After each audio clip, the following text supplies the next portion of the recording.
L'incontournable, bien le bonsoir. Voici le sommaire de votre magazine d'information. Le scrutin du 25 mars d'hier donc s'est bien déroulé dans l'ensemble. C'est l'appréciation de la plateforme des organisations de la société civile. Ces organisateurs qui prônent par ailleurs la création d'une commission électorale nationale indépendante en lieu et place de la commission électorale nationale autonome. L'intérêt, entre autres, écarter les dysfonctionnements constatés lors de cette consultation électorale. Macky Sall, 4e président de la République du Sénégal, schéma plus que probable à l'issue du scrutin de dimanche. La réalité des premières tendances viole tout à fait le secret des résultats officiels encore attendus. Le président sortant a félicité l'ancien Premier ministre hier soir aux environs de 21h30. Bienvenue à tous.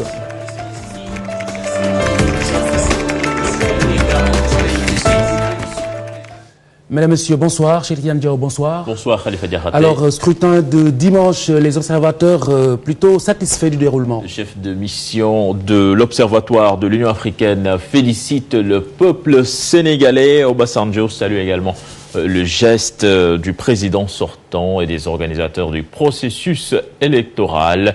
Donc je vous propose de l'écouter. Il était en conférence de presse cet après-midi. Ces propos sont recueillis par Chérif Dia et Diafaraba. Les médias ont également joué un rôle déterminant dans cette campagne. La mission d'observation électorale de l'ONG CEGIFOR a remarqué que dans l'ensemble, la procédure du vote a été respectée dans la plupart des bureaux de vote visités, conformément aux dispositions du code électoral.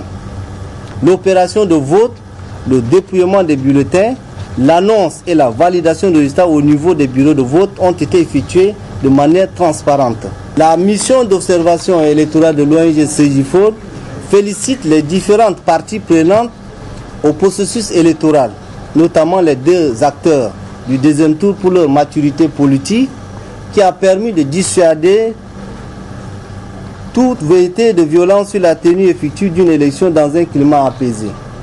Elle souhaite vivement que cela continue dans cette lancée afin de consolider davantage la démocratie et la paix durable au Sénégal. Voilà, c'était plutôt Ngarti Désiré, le chef de mission de l'observation de l'ONG Centre de solidarité des jeunes pour la formation et le développement, donc qui saluait la maturité du peuple sénégalais. Donc Obasanjo, le chef de mission de l'observatoire de l'Union africaine, donc qui félicite le peuple sénégalais, qui salue également le geste du président de la République. Je vous propose d'écouter Obasanjo qui était en conférence de presse cet après-midi. Ses propos sont recueillis par Chérif Dia et Diafaraba. Particularly congratulate the outgoing president. Remercions donc le président sortant d'avoir pris l'initiative lui-même d'appeler le candidat Macky Sall, même avant que le résultat officiel soit prononcé. Et je dois dire qu'il faudrait particulièrement féliciter la presse. Nous savons tous les citoyens d'Afrique, nous avons à apprendre de la manière dont les élections se sont déroulées ici au Sénégal. Et puis ça montre que vous faites les élections en Afrique peuvent être acceptables. Si les élections se sont bien déroulées, les résultats seront acceptés par toutes les parties prenantes. Les élections ici au Sénégal confirment ce que j'ai l'habitude de dire, à savoir la démocratie est bien vivante. Voilà, c'était Olusegun Obasanjo, le chef de mission de l'Observatoire de l'Union africaine. Le peuple sénégalais sort grandi de ce scrutin présidentiel. Les citoyens ont fait montre d'une maturité exemplaire pour accomplir leur devoir civique. C'est ce qui ressort de ce micro-trottoir réalisé par Jeanne Ndiaye et Germaine Dior. Les Sénégalais vraiment se sont réveillés. Donc maintenant, ils savent ce qu'ils veulent. Ils savent ce qu'ils veulent. Ils ont amélioré vraiment leur façon de faire. J'espère que maintenant les Sénégalais sont matures. Les gens sont conscients. Maintenant, il n'y a plus l'achat de conscience, il n'y a plus de niggle. Seules les cartes sont le seul arme de vote. Le choix, c'est un choix personnel. Alors, ils ont, par rapport aux consignes, par rapport aux achats de conscience, je pense que ce sont des choses qu'il faut bannir. Bon, bien qu'on dit que peut-être ça fait partie du charme de la politique. Mais je pense qu'aujourd'hui, les Sénégalais sont en avance sur leur politique, sur les marabouts, sur les groupes de pression et autres. Ils ont montré qu'ils sont des citoyens libres. Ils ont choisi librement de porter un homme au pouvoir. Donc je pense qu'aujourd'hui, plus jamais dans l'histoire du Sénégal, on n'assistera ni aux consignes de vote, d'où qu'elles viennent, ni aussi aux achats de conscience. Le Sénégalais lambda que vous rencontrez dans la rue, vous pensez, vous le croyez à un niveau très bas. Alors que ce monsieur, vous lui donnez votre argent, non seulement il va en faire du ataï non fondé après, etc. Mais une fois dans les urnes, tu sais ce qu'il fait? Là c'est ça, il est interpellé par sa conscience. Et qu'est-ce qu'il se dit? Mais ce mec-là, il me prend pour un mouton. Et moi, voilà, je vais lui montrer de quoi je suis capable. Et là, interpellé par sa conscience, il vote utile. Voilà, Khalifa Diakhaté, c'était tout pour l'actualité pour ce soir. Merci, Cheikh Tidiane Diaw. Nous poursuivons donc cette édition avec la plateforme des organisations de la société civile qui tire les enseignements de ce scrutin du 25 mars 2012. Les observateurs prônent la création d'une commission électorale nationale indépendante, une recommandation face aux limites à leurs yeux de la Sénat, la Commission électorale nationale autonome, ce qui n'enlève en rien le mérite de la Sénat qui a réussi le pari de l'organisation d'un scrutin libre et transparent. L'intérêt, c'est plutôt pour une consolidation des acquis, précise l'organisation. Le compte-rendu de cette conférence de presse de la plateforme des organisations de la société civile avec Nafissatou Silla et Adam Gueye. Trafic d'influence, saisie de plusieurs lots de cartes d'électeurs, achat de conscience dans différentes localités du pays sont entre autres des dysfonctionnements que déplore la plateforme des observateurs des organisations de la société civile. Le retard dans la mise en place du matériel électoral dans un pourcentage tout de même assez réduit de bureaux de vote, environ 30% de bureaux de vote dans lesquels nous avons noté un retard.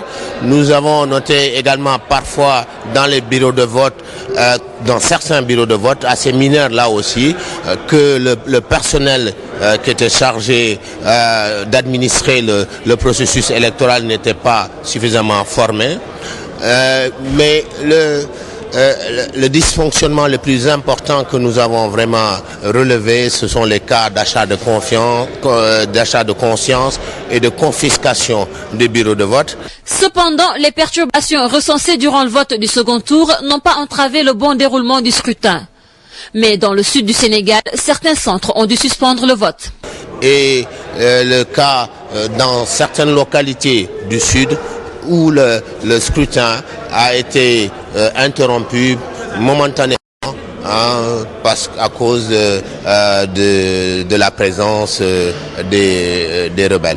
Face à ces dysfonctionnements constatés, la plateforme donne des recommandations pour les prochaines élections, comme par exemple la création d'une commission électorale nationale indépendante. Mais les plus importantes, à mon avis, sont qu'il faudrait peut-être envisager de financer, de trouver un financement pour les partis politiques, un financement pour la campagne électorale, pour les candidats qui s'engagent dans les campagnes électorales, pour mettre les candidats sur un pied d'égalité. Nous avons également recommandé de réfléchir à la mise sur pied d'une CENI au lieu d'une Sénat. La Sénat a très bien travaillé à l'occasion de ce scrutin. Il pourrait encore faire mieux. C'est trop tôt d'en parler. Nous allons nous organiser pour mieux encadrer les législatives qui seront encore plus compliquées. Et nous ferons, disons, notre devoir pour le bien et le bonheur du peuple sénégalais. Des recommandations, il n'en manque pas, mais pour les législatives qui sont prévues au mois de juin, des efforts devront être davantage consentis pour que ne se répètent des cas similaires.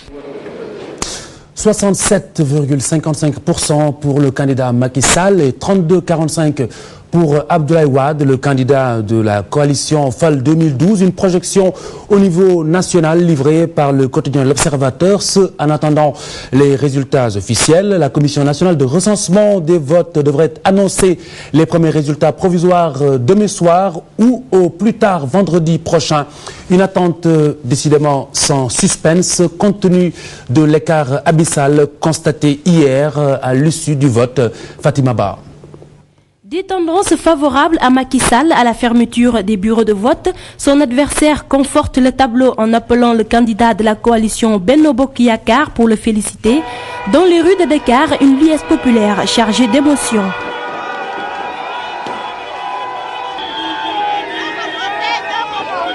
La victoire des adultes, c'est la victoire de tous les Sénégalais. C'est la victoire de tout un peuple. Et le peuple a gagné. Parce que Benno Bokk Yakaar moo tax tey paa bi dem yoonam.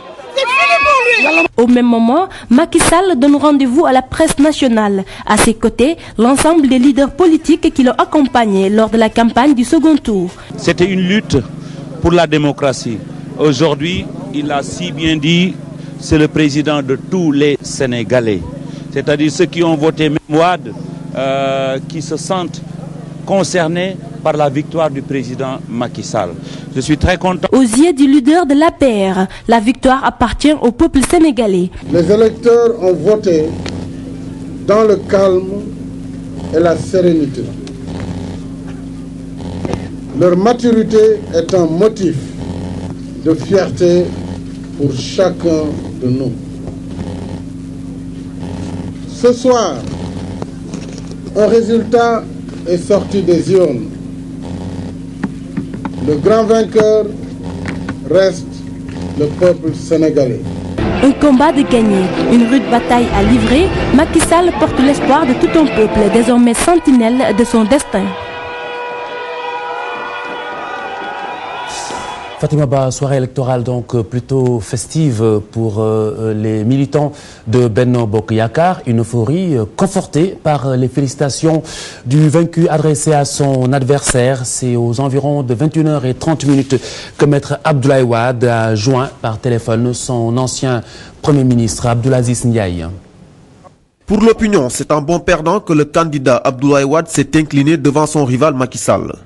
Quelques heures après les résultats préliminaires, alors que les premières tendances le présentaient vaincu, le candidat Abdoulaye Wade reconnaît sa défaite et décide de passer un coup de fil à Macky Sall pour des félicitations. Par ce geste, le candidat malheureux de la coalition des FAL 2012 coupe l'herbe sous les pieds de ceux qui croyaient qu'il allait confisquer le pouvoir. L'appel de Abdoulaye Wade atténue tous ces comportements jugés exécrables et qui ont mis le pays dans des difficultés sociales. Une situation qui a coûté la vie à une dizaine de Sénégalais. Malgré toutes ces bavures, Abdoulaye Wade soigne sa sortie avec ce coup de fil.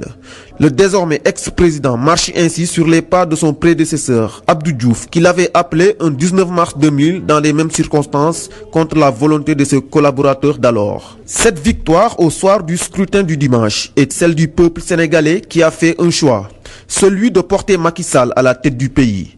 Le Sénégal s'est encore distingué sur le plan démocratique. Le coup de fil du président sortant n'est-il pas une stratégie pour sortir par la grande porte de la démocratie ou alors est-il en train d'amoindrir les charges qui pèseraient sur lui?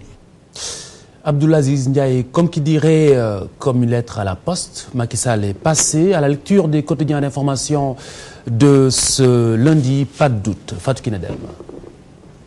À la une de tous les quotidiens sénégalais de ce lundi, Macky Sall, plébiscité au second tour de l'élection présidentielle avec 67% des voix contre 33 pour le président sortant Abdoulaye Wade. Et l'observateur d'y aller de son constat à la lecture du score, Macky au palais, Wade à la poubelle.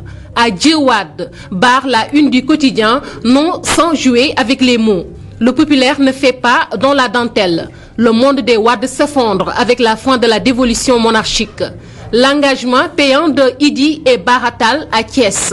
Réussite totale des opérations Wurnombo de Youssou Ndour et Dogali de Y'en a marre.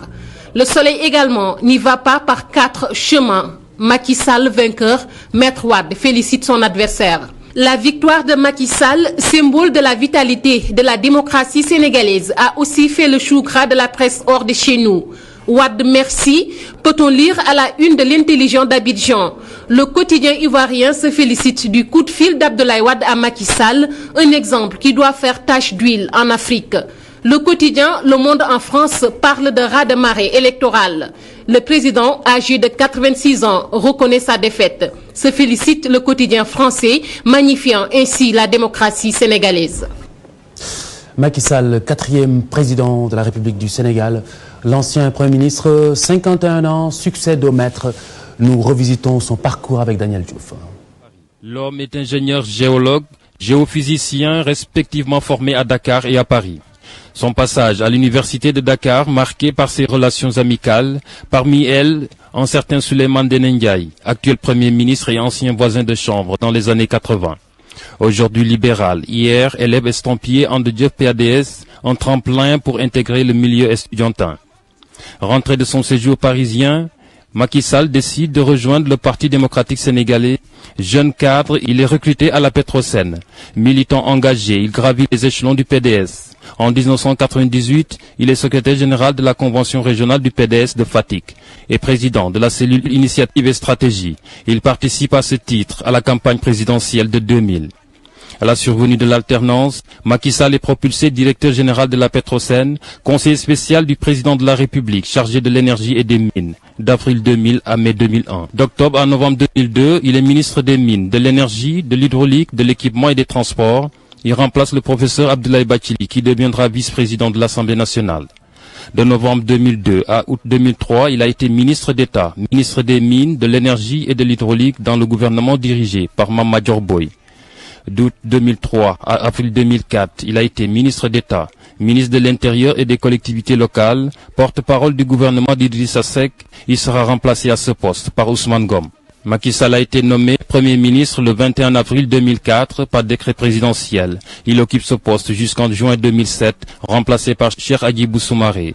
La même année, seul candidat au poste de président de l'Assemblée nationale, il est élu pour occuper le perchoir. En novembre 2007, le comité directeur décide de supprimer le poste de numéro 2 du PDS et de réduire le mandat du président de l'Assemblée nationale de 5 à 1 an. Ces lourdes sanctions visaient simplement à faire payer Macky Sall sa lourde faute politique, selon ses frères libéraux d'alors. Son seul tort, avoir convoqué le fils du président Wade, Karim, à l'Assemblée nationale pour audition sur les travaux de l'ANOCI. C'est le Rubicon qu'il ne fallait pas franchir. En septembre 2008, le député Sada Ndiaye dépose un amendement pour la modification de l'article 62 de la Constitution, organisant le mandat du président de l'Assemblée nationale. Il vise à réduire le mandat de Macky Sall à 1 an. La pression est forte. Ses camarades, avec au premier plan son rival à la présidentielle de 2012, exigent sa démission. En novembre 2008, au cours d'une déclaration, le président de l'Assemblée nationale annonce sa démission du Parti démocratique sénégalais, mais aussi de tous les postes qu'il a eu à occuper grâce à l'électorat du PDS. Le 1er décembre 2008, il crée son parti politique, Alliance pour la République, APR Yakar, avec une trentaine de cadres du Parti démocratique sénégalais. Aux élections locales du 22 mars 2009, il remporte toutes les localités de Fatick, son fief, la ville de Gossas, 12 collectivités locales du nord du pays, 3 au sud, aussi toutes les grandes villes du pays dans le cadre d'une coalition formée avec les autres partis, membres de Benno Siggil Sénégal. L'appétit vient en mangeant, dit-on bien. L'homme nourrit des ambitions présidentielles. Macky Sall est investi candidat de l'APR pour 2012, une candidature soutenue par une vingtaine de partis politiques et des mouvements citoyens. Officiellement, il est investi candidat de la coalition Macky 2012. Au premier tour de la présidentielle, il arrive deuxième, crédité d'un peu plus de 26%, et donc sur la ligne de départ pour un second tour face à Abdoulaye Wade, le frère libéral d'alors. Pour ce faire, il sollicite le soutien des candidats malheureux de l'opposition et de la société civile. C'est la naissance d'une nouvelle coalition, dénommée Benno Bokk Yakaar, qui fait campagne à ses côtés au second tour d'une présidentielle dont il est sorti vainqueur le 25 mars. Macky Sall est âgé de 51 ans, marié et père de 3 bouts de bois.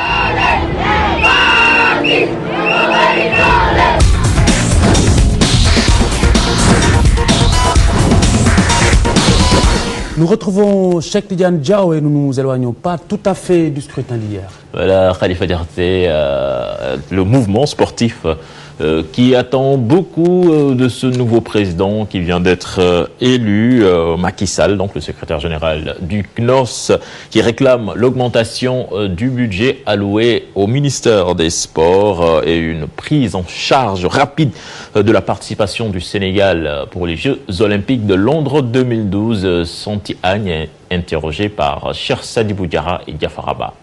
Ce que nous attendons de Monsieur le Président de la République, c'est qu'il mette tout de suite en œuvre les moyens d'une bonne participation de nos équipes nationales en vue de la qualification aux Jeux Olympiques, mais également en vue de la participation aux Jeux Olympiques. Même si le budget est déjà voté, une loi de finances rectificative pourrait nous permettre de terminer l'année dans les meilleures conditions. Le mouvement associatif demande depuis un certain temps qu'on mette en place un code du sport. Deuxièmement, comme je vous le dis, il ne faut plus que le défaut d'argent plombe la participation des Sénégalais à des compétitions internationales. Il faut également régler dans le très court terme la prise en charge et la préparation des athlètes de haut niveau. Il y a des dossiers qui demandent un peu plus de temps, mais qu'il faut régler également le plus rapidement possible, c'est les infrastructures.